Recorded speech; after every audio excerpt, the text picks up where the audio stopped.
Hello mga ka-Flats Day. Hello. Good morning. Well, anong oras na ba dito? It's 3:38 in the afternoon na po. And yes, may bago akong balita sa inyo. At the same time, manggigigil po kayo. Kung ako ay nanggigigil po. Manggigigil din kayo. Well, you heard it right. Manggigigil talaga ako or nanggigigil talaga ako kasi budol. Okay. Nabudol na naman po ako pero hindi ng isang maling tao. Isang maling tindahan sa Facebook. Ito. Ang name ng Facebook na to, um,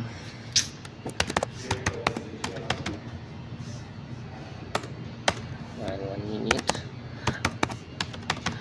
Itong Facebook na to guys, bali marami siyang tinitinda. I believe may mga laruan na pambata. Pero ang in-order ko sa kanya, kasi nag-pop up siya sa Facebook natin, o sa, ano natin, Facebook account, itong, hindi, hindi ko mawari. This time kasi is, ang nakalagay naman sa pangalan niya is Buy Tap 01. Okay? So,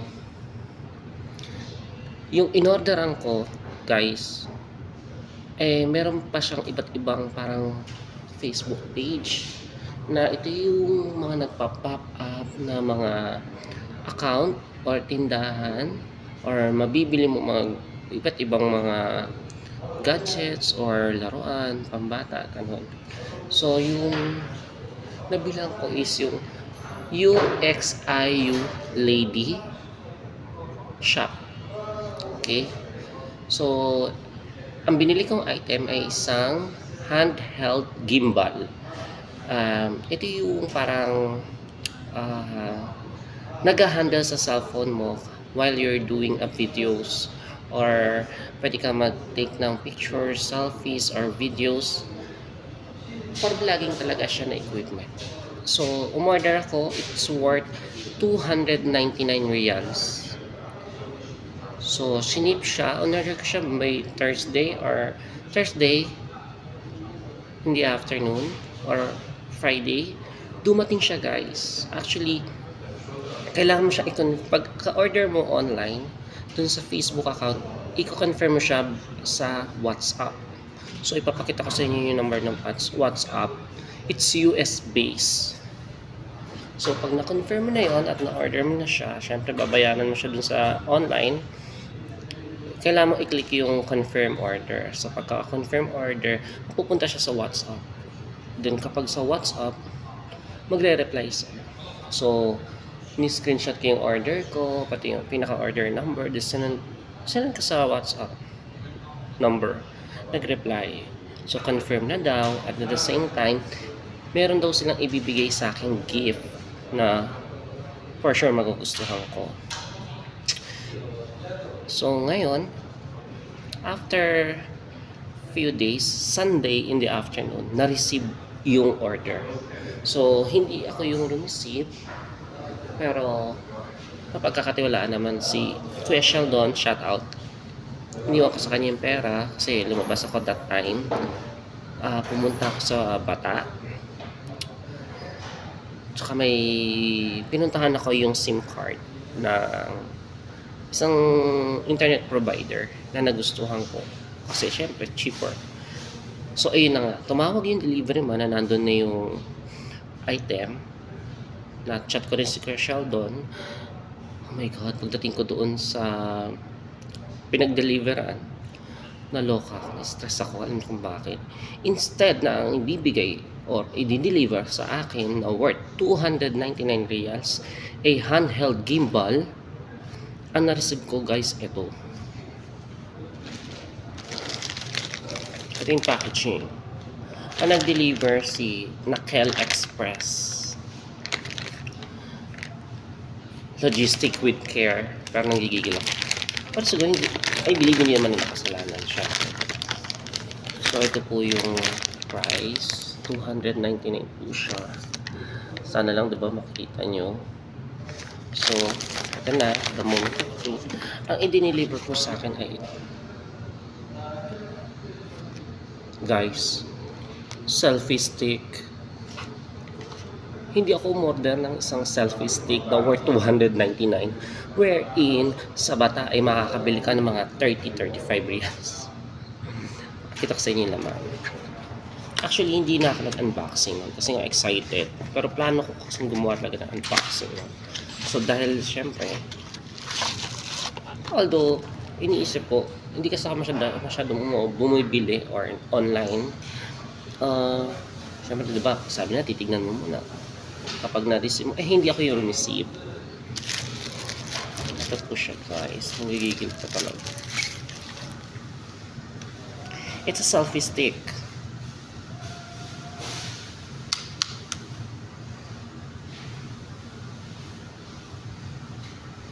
Guys, selfie stick.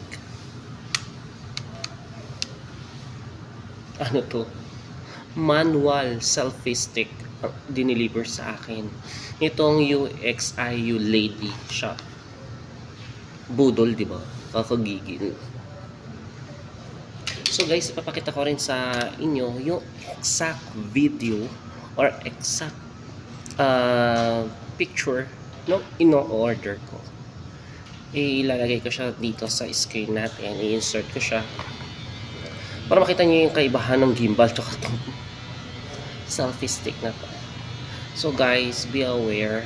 Ingat kayo. Actually, ito yung disadvantage pag bumibili ka online. Una, syempre hindi kasya, hindi akma dun sa binili mo, and hindi yun yung mismong binili mo. Or minsan, ang worst dun, walang walang nakalagay doon sa box na i-deliver sa'yo. So pasalamat pa ako, di pa may binigay na selfie stick. Kinonfirm ko kasi ito, guys, UXIU Lady Shop.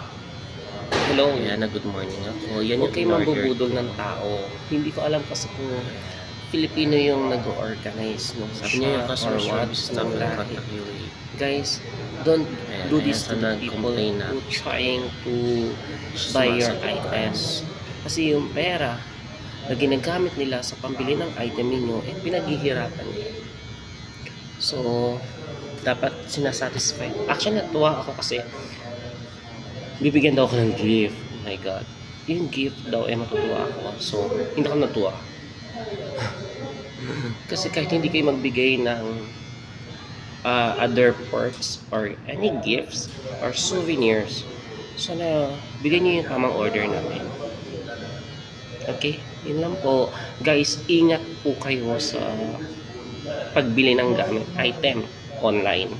So, ipapakita ko sa inyo sa screen yung mga ginagamit na ginagawang tindahan o store dito sa Facebook. Papakita ko sa inyo, guys, don't worry.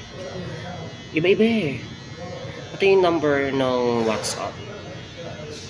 By the way, guys, additional lang, nagko-comment ako doon kasi pagka-receive ko nito, nagko-comment kagad ako doon sa mga store ng UXIU Lady Shop.